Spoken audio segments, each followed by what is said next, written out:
भाई, आज हमारे सामने रोहतक के जानी मानी हस्ती doctor Ved Prakash Shoran, retired principal Nekiram college से कुछ इस आंदोलन के बारे में बातचीत करना चाहते हैं।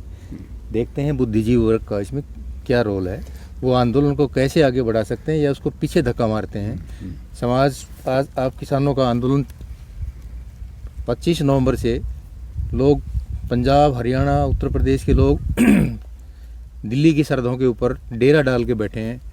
खाने पीने का कोई खास प्रबंध नहीं, नहाने धोने की कोई व्यवस्था ही नहीं, महिलाएं भी हैं, बुजुर्ग भी इसमें इन्वॉल्व हैं। ठीक है, तो अभी हमने कल ही देश के प्रधानमंत्री का एक अजीबोगरीब भाषण सुनाई दिया। उसने एक नई परिभाषा गढ़ के लाए। तो मैं समझता हूँ डॉक्टर वेद प्रकाश ने भी उस पर जरूर सुना होगा। वो श्रमजीवी, बुद्धिजीवी कह के आंदोलन जीवी पर आ गए। हमें अचरज लगा, जो लोग जन आंदोलनों में शामिल रहते हैं उनको उनकी इस बात को सुन के दिमाग में गहरा धक्का लगा। वो समाज को क्या संदेश देना चाहते हैं हमें नहीं पता, आंदोलन पर इसका क्या असर पड़ेगा, ये बात हम डॉक्टर वेद प्रकाश से जानना चाहते हैं। डॉक्टर वेद प्रकाश। भाई नरेंद्र जी, मुझे याद आता है बचपन में जब हम छोटे थे, आप तो मेरे साथ पढ़े हुए हो। बचपन में हम छोटे थे तो बच्चों के नाम निकाल निकाल के चिढ़ाया करते, और मुझे कल ऐसा प्रतीत हुआ जैसे आंदोलनकारियों को हमारे प्रधानमंत्री जी चिंगारियां लगा रहे हैं ताकि उन्हें जलालत महसूस हो। और संसद जैसी पवित्र जगह पर जहां जाकर हमारे प्रधानमंत्री जी ने माथा टेक कर अंदर घुसे थे, वहाँ जाकर इस तरह की छोटी छोटी बातें और इस तरह से चुटकी अंदाज में और एक कुटिल सी मुस्कान के साथ और लटक झटक करके इस तरह से बातें करते हैं। मुझे लगता है आंदोलनकारियों की बजाय प्रधानमंत्री के पद को ये शोभा नहीं देता। हमारा राष्ट्र को आप रिप्रेजेंट करते हैं तो कम से कम इतना तो होना ही चाहिए, कोई बात हम ठीक तरीके से करें। आप आंदोलनकारियों को नहीं पसंद करते, उनकी बात नहीं माननी, तो कम से कम ये तो नहीं कहना चाहिए कि ये आंदोलन जीवी हैं, ये परजीवी हैं, ये वो जीवी हैं। अरे देखा जाए तो किसान के ऊपर सारा देश परजीवी है। पेट तो वही भरता है, बाकी तो सारे दूसरे काम करते हैं, कमाकर खाते हैं, हम ये नहीं कहते, लेकिन फिर भी किसी को परजीवी कहना ये हमारी शान के खिलाफ है। और आपने देखा भी होगा बहुत सारे किसानों ने और बहुत सारे नेताओं ने इस बात के ऊपर एतराज़ जताया है कि प्रधानमंत्री जी को ऐसा नहीं कहना चाहिए था। क्या डेमोक्रेसी जो शब्द है उसके ऊपर ये सीधम सीधा आघात नहीं है? कोई भी आंदोलन है, आज किसानों का आंदोलन, ये सरकार, आज की सरकार, केंद्रीय सरकार ये दिखाना चाह रही है कि ये पंजाब का आंदोलन है, या कुछ बात कहने लगे हरियाणा का आंदोलन है। अब यूपी के लोग उसमें जुड़ गए, कर्नाटक में ये चल रहा है, महाराष्ट्र में आ गए, उसके बाद भी इसी के ऊपर केंद्रित हैं। ये क्या, इससे संदेश क्या देना चाहते हैं? आज सुबह सुबह कोई मैं इंटरव्यू देख रहा था तो उसमें पत्रकार ने सीधा प्रश्न पूछा कि क्या आपको प्रधानमंत्री जी का धन्यवाद नहीं करना चाहिए? तो वो बड़े अचंभित हुए, किस बात के लिए? तो वो कहते हैं अरे कितना सारा काम तो कर दिया, पंजाब और हरियाणा इकट्ठे कर दिए, फिर यूपी इकट्ठा कर दिया, फिर जात पात खत्म कर दी, सारे किसानों का इतना बढ़िया एक किस्म से भाईचारा बना दिया। ये प्रधानमंत्री की ही देन है, इस पार्टी की ही देन है। और जहाँ तक लोकतंत्र की बात है, मुझे तो यही समझ में नहीं आता कि किसी पैदल चलते हुए आदमी को राजधानी में घुसने से आप कैसे रोक सकते हो? किस कानून के तहत आपने इतने सारे बैरिकेड लगा दिए? सड़क पे किले कैसे गाड़ सकते हो? ये हमारी तो समझ से बाहर है। कहने को तो हमारा संविधान है, बाबा साहब ने ये बना दिया, उसने वो बना दिया, अगर हम उसको माने तो वो सब कुछ है। आप जब सरकार ही उसकी कोई परवाह नहीं कर रही, हमने तो कभी सुना नहीं, हर चीज़ का जवाब उन्हें विपक्ष से चाहिए। कोई भी आप मुद्दा उठाइए, उस मुद्दे को छोड़कर बाकी सब कुछ ये कहने के लिए तैयार हैं। ये सारी चीज़ लोकतंत्र का तो नाम सा ही दिखाई देता है। तानाशाही में सामने सामने कह देते हैं, ये थोड़ा चाल चल के हो रहा है सब कुछ। अगर देश में आंदोलन नहीं होंगे, जो जनवाद पसंद लोग हैं, वो सरकार कुछ भी मनमर्जी से, जैसे आज इनके पास बहुत ज़्यादा बहुमत है, एक के बाद एक कानून ला रहे हैं। अब एक दिन संसद में हम सुन रहे थे बहस, श्री नरेंद्र तोमर का जो रिप्लाई था उसमें भी अजीबोगरीब बात थी। वो ये पूछते हैं ये इसमें काला है क्या? ये इसमें काला है क्या? अरे लोग इतने दिन से सड़कों में पड़े हैं, आप बताइए इसमें कालापन आप कहीं दिखाई देता है? कालापन तरस आता है हमें उन लोगों की बुद्धि पर जिन्होंने 12 बार वार्ता करके 50 घंटों तक किसान की बात सुनी, और उसके बाद भी ऐसी मति आपके पास है कि आपको ये नहीं पता लगा उसमें काला क्या है, तो आपको इस तरह की गद्दी पर बैठने का कोई अधिकार नहीं है। संसद में यार जवाब देते वक्त ऐसे मुस्कुराहट इनके चेहरे पर आती है जैसे कुटिल हंसी है, जबकि आंदोलनकारी जो समाज को बचाना चाहते हैं, देश को बचाना चाहते हैं, दुनिया को बचाना चाहते हैं, वो लोग वहाँ पड़े हैं, हमारे हत्याएं हो रही, मर रहे हैं लोग। नरेंद्र जी, हमारे प्रधानमंत्री जी कोई 25-27 साल के युवा नहीं है। 70 साल के इंसान को अगर 75 साल के बुजुर्ग की तकलीफ नहीं दिखाई देती, उन बच्चों की पीड़ा नहीं दिखाई देती जो होमवर्क वहाँ बैठकर कर रहे हैं, और फिर आप इंटरनेट बंद कर रहे हैं, शौचालय उठाकर वापस ले गए, पानी नहीं दे रहे हैं, चारों तरफ कटीले तार, क्या दिखाना चाहते हैं आप? दुनिया में आपकी ध्वज के ऊपर इतनी सारी इंसल्ट तो हो गई, और इन सारी बातों से आपकी कोई इंसल्ट नहीं होती। मतलब एक आम आदमी की जो पीड़ा है उसे आप नहीं समझ पा रहे। कैसा नेतृत्व है, एक कैसा, इनको अजब गजब की परिभाषाएं घड़ने में गजब आनंद आता है। अभी देखिए ये आंदोलन जीवी, फिर बोल दिया, आज तक हमने एफडीआई को तो नाम सुना था, खुद ही बताते हैं एक नई एफडीआई, फॉरेन डिस्ट्रक्टिव आइडियोलॉजी। ये क्या है? बकवास है ये। क्या ये है? कोई क्या है? हम खेल थोड़ा रहे हैं कि भाई शब्दों का, जैसे छोटे बचपन में करते थे ना, उल्टे सीधे नाम बनाकर उसका मजाक करते थे। ये प्रधानमंत्री के पद को शोभा देता है इस तरह की बातें? आप किसानों का दर्द समझिए, आम आदमी से जानने की कोशिश कीजिए, उन्हें समझाइए, बुझाइए। और आपने कानून बनाए, उसमें क्या फ़ायदा है ये समझाने की जिम्मेवारी अमेरिका या जापान की थोड़ा है, आपकी है। और अगर आप उसमें फेल्योर हैं तो नए सिरे से बनाइए। जनवादी बातों को लेके या किसी देश में किसी भी जगह कोई पीड़ा चल रही है, कोई संकट है, लोग आंदोलन कर रहे हैं, अगर उस पर कोई जानी मानी हस्तियां कोई प्रतिक्रिया दे देंगी तो क्या पहाड़ टूट जाएगा? क्या नहीं, आप जाके प्रतिक्रिया देकर आते हैं तब तो कुछ नहीं होता। और अब किसी देश के किसी गायक ने या किसी दूसरे समाज सेवी ने कोई प्रतिक्रिया दे दी तो आपको चिंगारियां लग रही हैं। अरे किसान तो हर देश में होता है, और जायज़ बात तो आज दुनिया इतनी सिमट कर गाँव के लेवल पर आ गई है, हर एक चीज़ सारी दुनिया देखती है। आपके कह देने से थोड़ा ना हो जाएगा, दुनिया की भी अपनी आंखें हैं, उनके भी अपने सूत्र हैं, उनका भी मीडिया है। हमारे भारत की तरह से थोड़ा है कि मीडिया वही दिखाएगा जो आप चाहेंगे। आप गंभीरता से नहीं ले रही है सरकार। 26 जनवरी के जो ज़बरदस्त आंदोलन था, लाखों लाख ट्रैक्टर और किसान लोग सरहदों पर चल गए, वो न जाने कैसे एक टर्निंग पॉइंट आया, वो लाल किले की तरफ चले गए, और वहाँ कुछ लोगों ने वहाँ जाके, हालांकि जो राष्ट्रीय ध्वज है उसकी तरफ वो नहीं बढ़े, कुछ भी नहीं, साइड में जाके एक झंडे को उन्होंने टांग दिया, एक किसान का और एक इसका निशान साहब का निशान टांग दिया। उसके बाद इतना उपद्रव है, किसानों को बदनाम करने की साजिश की है। मीडिया का आप रोल इसमें क्या दिखाएंगे? मीडिया ने कुछ दिखाने की कोशिश की एक्चुअल? और जो नरेंद्र जी, मीडिया ने जो 2.5-3-4 लाख जो ट्रैक्टर थे सारी दिल्ली के बाहर से उन्होंने परेड की, लोगों ने उन पे फूल बरसाए, उनको पानी पिलाया, एक भी क्लिप आपने मीडिया में नहीं आने दी। जबकि वो 10-20 ट्रैक्टर या 50-40 ट्रैक्टर या 1000-2000 उपद्रवी, और वो भी सबको दिखाई देता। मूर्ख से मूर्ख आदमी भी आज समझता है कि ये प्रायोजित था और इसमें साजिश थी और इसमें एक विशेष धर्म को बदनाम करने के लिए ऐसा रचा गया था। नहीं तो अगर ऐसा ही करना होता था तो किसान वैसे कर देता, उपद्रव करने को होता तो खुलेआम करता और फिर सरकार उसके ऊपर एक्शन लेती।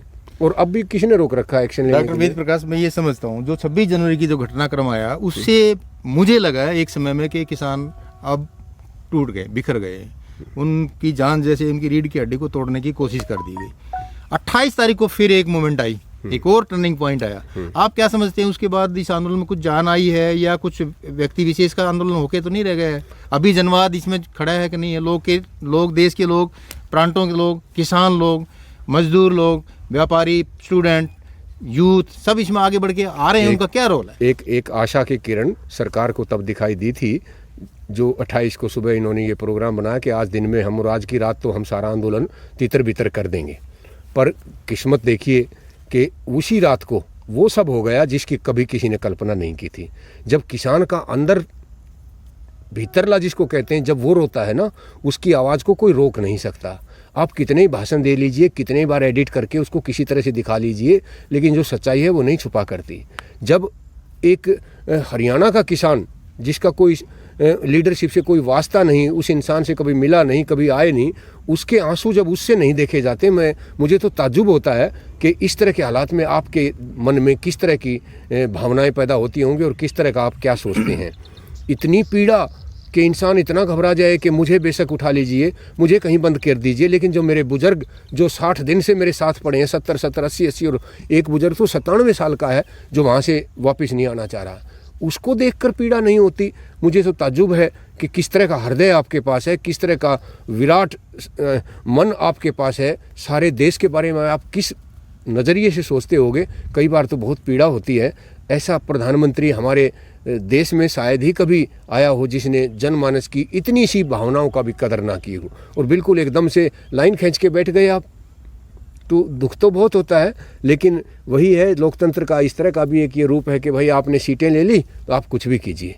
पर समय तो बदलता है, अब तो दुआएं और बद्दुआओं का दौर मुझे लगता है। उस तरह से तो ऐसा दूर दूर तक मुझे दिखाई नहीं देता कि सरकार इस पे झुकने वाली है। मैं एक बात आपसे और जानना चाहता हूँ। आप लगातार, मैंने देखा है, आप टिकरी बॉर्डर पर गए हैं, आप सिंघू बॉर्डर पर गए हैं, तो वहाँ कुछ कुछ लोगों से आपने अपना इंटरेक्शन भी किया है। आप क्या समझते हैं, लोगों का जज्बा भी कायम है? और अब ये आंदोलन की दशा और दिशा क्या होने जा रही है, ये आप एक बुद्धिजीवी के नाते कैसे मतलब इसको परखते हैं इस चीज़ को? और इसमें आने वाले टाइम में ये आंदोलन अगर और उठता है तो इसको उठाने के लिए बुद्धिजीवी जो लोग हैं, तथाकथित वर्ड मैं यूज़ कर रहा हूँ यहाँ, बुद्धिजीवी, और अपने आप को जो बुद्धिजीवी कहते हैं इस समाज में, उनका क्या रोल रहना चाहिए? उनको, युवाओं को कैसे, स्टूडेंट्स को कैसे आह्वान करके इस आंदोलन को जीवित करने के लिए आगे लाना चाहिए?